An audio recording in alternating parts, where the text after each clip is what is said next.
Hi, I'm Steph Evans, and here's another course bite from our Intro to FEA with MSC Apex online course.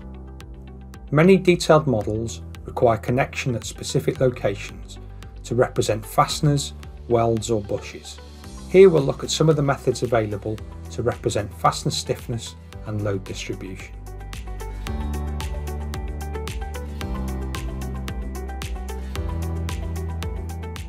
There are many types of discrete model connection, ranging from fastener representation to specific ties and joints where the local stiffness and displacement can be controlled.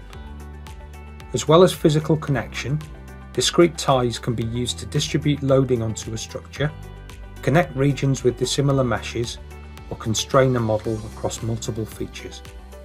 Through our course, you'll learn how to create and verify discrete joints to ensure that your models behave as intended.